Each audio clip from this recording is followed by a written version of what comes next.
An unlikely voice just condemned Donald Trump, and, no doubt, the tweets will soon be forthcoming. Get that popcorn ready, if not for the slap fight, and for the upcoming movies. You'll understand in a moment. Welcome to Occupy Democrats. I'm David Reddish. So, as Trump continues to sink in the quicksand known as Epstein Gate, Hollywood continues to laugh. Of course, that's nothing new. Robert De Niro, godfather of all tough guy actors, has been one of the loudest and sharpest critics of Trump. And most recently, Trey Parker and Matt Stone, the genius minds behind South Park, also joined the fray.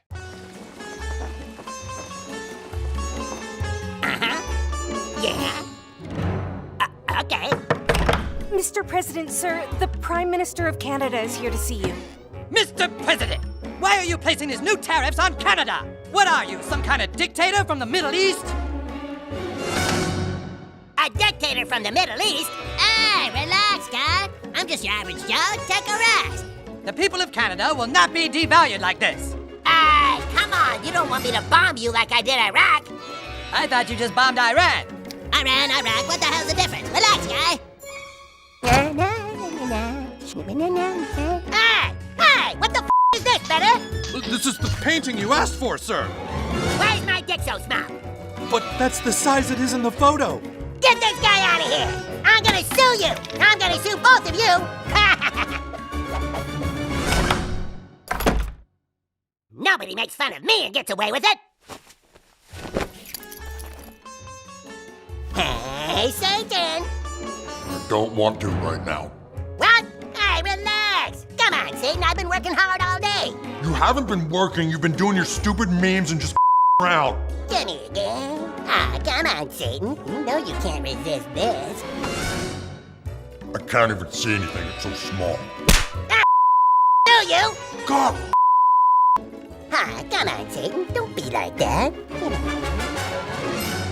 Whew! And if you see me sweating right now, it's because I had to censor that. Don't want any YouTube cops coming after me before I get you this latest update. Stay with me here. Trump, in true fashion, totally melted down after the South Park premiere, calling it tired and unfunny. Which is hilarious since Paramount, Stone, and Parker just inked a $1.5 billion deal to bring the show to Paramount Plus, with Parker and Stone negotiating a deal to keep the show on the air past 2027. Oh, and don't think that last week's episode was a one-off either. We want to honor the president's courage. Stop! I cannot wait. It's also important to know that it's quite significant that South Park and its creators would be so brazen given the way Paramount recently capitulated to Trump, canceling Stephen Colbert's late-night TV show to assure the merger of Paramount and another studio, Skydance. I'm sure the executives at Paramount are sweating, and now, so are the execs at another Hollywood studio, Disney. Today, in an interview discussing the forthcoming film Avatar, Fire and Ash, which Disney is producing, legendary filmmaker James Cameron, the Oscar winner responsible for The Terminator, Aliens, Titanic, and Avatar, laid into Trump in no uncertain terms. And how worried are you about what's happening in the US with the election of Donald Trump? I think it's horrific. I think it's horrifying. And we could talk about this all day long, but I see a turn away from everything decent. America doesn't stand for anything if it doesn't stand for what it has historically stood for. It becomes a hollow idea, and I think they're hollowing it out as fast as they can for their own benefit. Ooh, that feels good. Can we see that again? And how worried are you about what's happening in the US with the election of Donald Trump? I think it's horrific. I think it's horrifying. And we could talk about this all day long, but I see a turn away from everything decent. America doesn't stand for anything if it doesn't stand for what it has historically stood for. It becomes a hollow idea, and I think they're hollowing it out as fast as they can for their own benefit. You know the amazing thing about that statement? Anyone who knows Cameron's work or has listened to his Blu-ray commentaries knows he is a conservative man.